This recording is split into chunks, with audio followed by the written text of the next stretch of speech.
Hello everyone, the Senpai Code here. So I finally had time to work on week 2 of my MMORPG project. So of course the background here for the title is not the same as it used to be. I took out the wallpaper, a lot of stuff for replacement. So I'm just actually going to go like that, hit enter. So this screen will look different eventually. I will have just the races and stuff at the top corners or something that you'll pick, and then you'll have your character shown in the center. I've figured all that stuff out, what I've wanted, but for now I'm going to keep this whole screen here the same. I won't go over any of this as I've done that in the previous episode. So right off the bat you're going to notice there's going to be a few changes here. So one of the first changes that you're going to see is the skill bar. That's different. So if I hit my hotkey, the K key, which is my skill window, I actually have a new skill window. So for your class, you'll have your own little skill tree here. There's going to be other skills, of course. I just made one for now for testing purposes. So these will be passives, these ones right here. And then you'll have your main skills where if you hit like level 2 or something, it'll go. So if I actually hover over it, it will actually tell what this is. And now the sub skills, like I said, I want to have around like 1,000 other sub skills that you can actually choose from and mix and match. So every zone or every area or every floor will have their own little skills that you will be able to get through killing a certain amount of a certain mob, doing a certain quest line.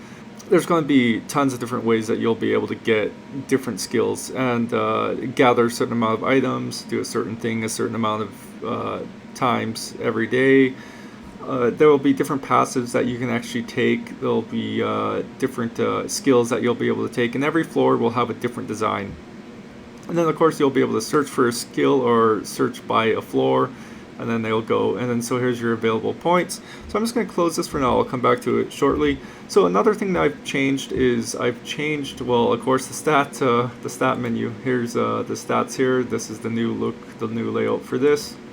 I added the different the physical defense, the resistance, melee accuracy, range, magic accuracy, crit rate, crit damage, attack speed, cast time, and you can actually get that down to, I'm going to probably have it at 50%, so you can actually get it down 50% for your cast times, movement speed, and then health and mana. So you don't see SP. I took out stamina. For now, I may put it back in, but I think I'll keep it out. And just keep one universal MP for everything for melee and magic.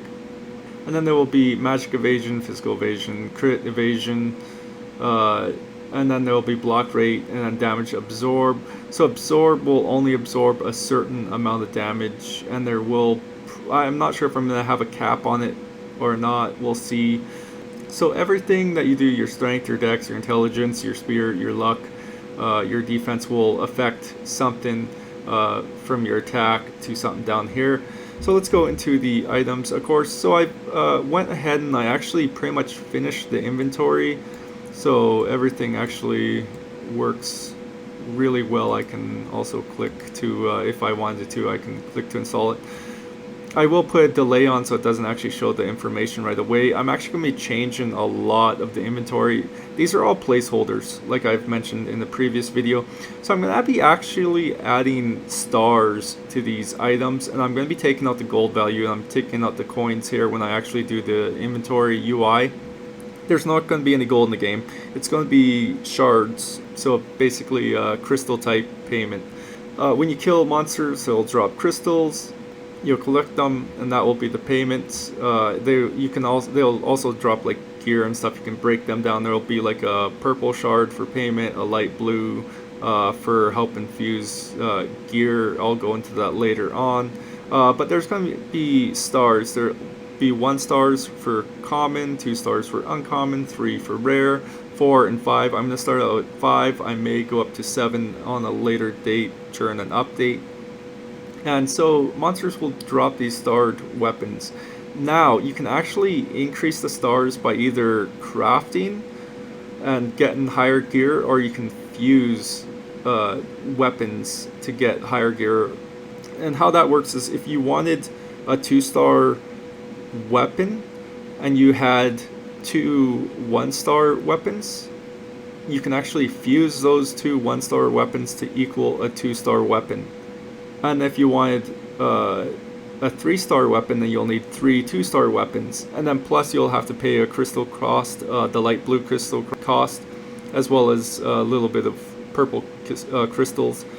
And then you can actually fuse items to equal higher items, or you can actually craft, and depending on the level of your proficiency, you can actually craft higher starred weapons with different green stats. And also when items drop, they'll have green stats as well, which will be added on to whatever the strength and stuff. I will also be taking out a lot of the stuff like perception. It shouldn't be in there. Anything that's not useful for information, I'll be taking that out. But yeah, so this layout will change these items. I'm not an artist, so I don't really do the UI. So these are all, like I said, placeholders. But once I actually do that, I'll actually get a proper, what's it called, a description, like the window that it actually shows, and it'll actually show the stars and stuff. And I'll actually get that laid out. And then here you see the star amount, so depending on what gear, right now it's 80, and that's, I believe, 5 per gear. So it will actually tell your star amount, and there will be an achievement. Depending on how many stars you get, you'll get a different achievement. So let's go ahead and close that. Let's go ahead and open up the skill window. So every window is draggable. Like I said, I've done that. So if you all remember, my hotkey for my experience is V. I'm going to actually increase to level 2. That will unlock this. So if I now click on it, I can actually confirm skill unlock. I will unlock it. If you actually watch, there is actually the lock symbol actually changed to an unlock symbol.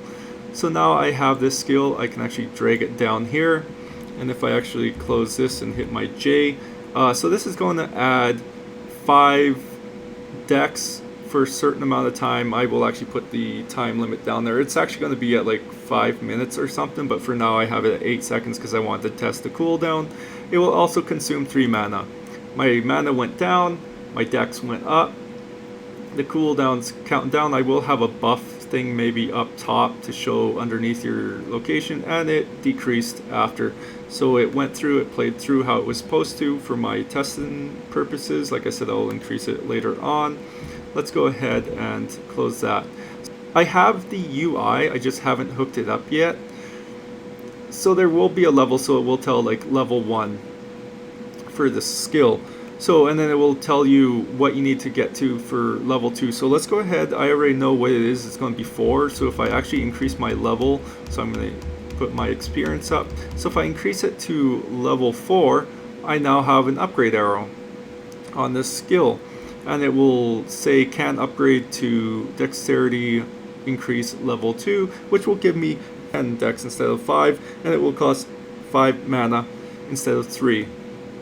So if I actually click on it, it took off the point and it upgraded this to level 2. I will have to program the confirm window once again, but yeah, so that works. And then of course if you drag it and drop it, it's just going to go back to where it was. And then also if I drag this out, drop it, it's going to destroy that skill there. And so this is something that I've been working on. So here's the website. So I'm really quickly going to go over what's all new with the website, and this will be up. The link, like I said, will be down in the description down below. So it kind of goes over what this game is going to be. It's going to be basically focused on what the player-driven feedback has been for the past 20 years on games like what Blizzard have made, so World of Warcraft, or what all these other games have done, all these other companies have done, XL Games and everything with like ArcAge. And but yeah, you can all read through this. The gameplay style, of course, is going to be for movement and combat skill blending. It's going to be similar to ArcAge, Black Desert. I like those type of movements. The graphic style is going to be anime, as I said, so it's actually going to be similar to Sword Art Online allocation. or however you want to pronounce it. I'll actually put an image down below, and I'll probably put a GIF of the Arc-Age movement so people know. And then it goes into what creating your character will be like. I will be putting this video up actually right here. Release concept, the lore, so you can actually kind of read through that a little bit. I don't want to give too much away of the lore at the moment, but I do have a whole bunch written for the story. It goes into, of course, the attributes. I've added a few things, as you could probably see here. Sub skills, it'll actually explain, and then here's the no % chance to hit because it takes dex out, or having something that no health damage %. Because I don't like that, because like in Shea, when you get hit by one thing, it takes out 95% of your current health. Like that's the bosses might have something like that, but not players. Chose the wrong skill or stat. That's fine. There will be a different shard that you'll be able to get for stat reset or skill reset. You'll be able to change your appearance in game. It's going to be highly high appearance driven, kind of like what Black Desert and Arc-Age is like. You'll be able to change everything from your nose and all that stuff. Quests, I'm not going to go into that. The new loot system that we'll have, I'm actually going to be changing this a little bit. But bosses, whenever bosses drop, I'm not sure if that's probably going to be down below. When bosses drop, everyone gets a drop from the boss. It's just fair that way, especially the world bosses, not the lower tier bosses, but the high tier bosses. Ranking system, I'm going to be adding the really advanced ranking system here. Professions, I've kind of added what you can craft with it. You'll be able to do with those professions. Titles will be awarded. The NPC partner system I've went through before. Costumes, you'll be able to get costumes for players and your NPCs. You'll be able to dye those costumes. You'll be able to also merge different armor into other armor for different looks. So if you like a certain look of a different armor but it's not as good as yours, you can merge it. Housing, so here's kind of what I wanted to talk about. Every player will receive that one plot of land, so that infrastructure window that you see. Everyone will be able to gather resources from it and put whatever NPCs to work in that and choose whatever they want for lumber or logs or mining. And then everyone will be able to purchase a residential estate, so a townhouse or a cottage or whatever. Everyone will be able to purchase one, and there will actually be physical houses. You'll just go into the house, or you can check like the housing market. There'll be a kind of realtor shop, and you can actually purchase one house from there. And then there will be a commercial structure. Everyone will be able to have a store or a different shop, something like that. So you'll be able to own 3 places. And then same with the shops and stuff. You can have like barmaidens, or the stores. You can have NPCs that will be selling stuff for you. Crafting, that kind of goes into crafting here. I've added, of course, the fusion items for the stars, the 1 star to 5 stars. No inherent gear gap between players in this game.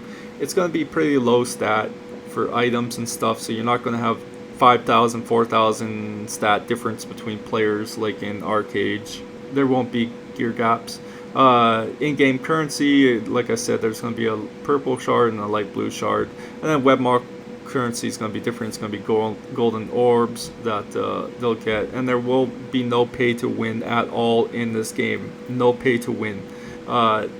This is kind of taking the same business model as World of Warcraft. You buy the game once, you pay monthly runes, which you'll fuse in the gears, the world bosses I went over, and then the guilds, of course, I went over this. I've added a little bit and changed almost no bound items, because like I said, in the previous video, I hate bound items in games.